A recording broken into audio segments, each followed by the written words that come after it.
நம்மைச் சுற்றி சூழல் விழிப்புணர்வு தகவல்கள்.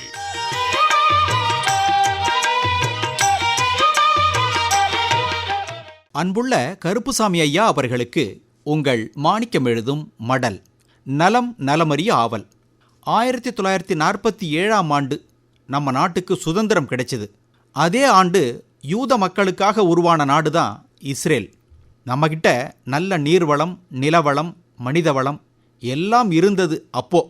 இப்போவும் ஓரளவுக்கு இருக்கு. நம்ம நாட்டை விட இஸ்ரேல் நாட்டில் இதெல்லாம் மிக மிக குறைவு. ஆனாலும் மிக குறுகிய காலத்தில் விவசாயத்தில் இந்த நாடு பெரிய வளர்ச்சியை பெற்றிருக்கு. வெளிநாடுகள்லேருந்து இந்த நாட்டுக்கு போய் நுட்பங்களை தெரிஞ்சுக்கிட்டு வர்றாங்க விவசாயிகள், விஞ்ஞானிகள். இஸ்ரேலில் மானாவாரி விவசாயமே கிடையாதான். ஏன்னா நாம் பெரும் மழை அளவில் 8/1 தான் அங்கே மழை கிடைக்குதான். அதனால் அங்கே அரசாங்கமே எல்லா இடத்துக்கும் நீர்ப்பாசன வசதியை செய்து கொடுத்துருக்கு. கருப்புசாமி ஐயா, அங்கே விவசாயிகள் தென்னை நார்க்கழிவை பயன்படுத்தி மண்ணில் ஈரப்பதத்தை நிலைநிறுத்துகிறாங்க. அதோட பசுமை குடில்கள், சொட்டு நீர் பாசனம், தெளிப்பு நீர் பாசனம் இவை தான் பிரதானம். நிறைய இயந்திரங்களை பயன்படுத்துகிறாங்க. தனிநபர் வச்சுக்க முடியாது. இதுக்காக சங்கங்கள், சொசைட்டிஸ் உருவாக்கி இருக்கிறாங்க.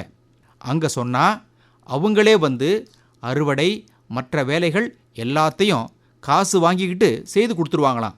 நம்மக்கிட்ட அணைகளில் நீர் தேங்கி இருக்கிற மாதிரி இஸ்ரேலில் குளங்களில் தான் தண்ணியை தேக்கி வச்சு பயன்படுத்துகிறாங்க. மிக குறைவான மழை நீரை கூட மண்ணுக்குள்ளே இறங்க விடாமல் நிலத்தின் அடியில் பிளாஸ்டிக் படிவங்களை கொண்டு தடுத்தும் கடலுக்குள் சென்று விடாமல் குளங்களில் நீரை தேக்கி சிக்கனமாக தண்ணியை பயன்படுத்துகிறாங்க இஸ்ரேல் விவசாயிகள். எல்லா இடத்துலையும் குழாய்கள் மூலம்தான் தண்ணீரை கொண்டு சென்று வயலில் நுண்ணீர் பாசனம் வாயிலாக பயிருக்கு தேவையான தண்ணியை மட்டும் கொடுக்குறாங்க. இருக்குதுன்னு அள்ளி வீசுறதில்ல, அள்ளி வீசக்கூடாது. எதையும் அளந்து பயன்படுத்தணும். கருப்புசாமி ஐயா, விளைபொருள் விற்பனைக்கு தனியாக விவசாயிகள் குழுக்கள் இருக்கான். அந்த குழுவினர் தான் விலையை நிர்ணயம் செய்கிறாங்களாம். இதனால் விவசாயிகளுக்கு நட்டமே ஏற்படுறதில்ல.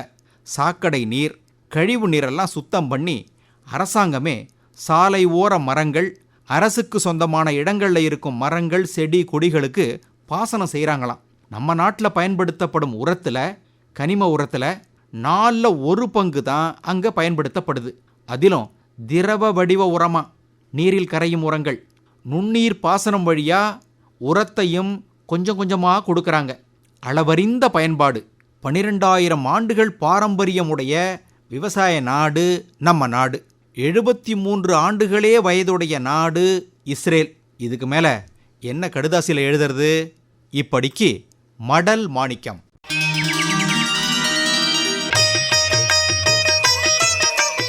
நம்மைச் சுற்றி சூழல் விழிப்புணர்வு தகவல்கள் கேட்டீர்கள்.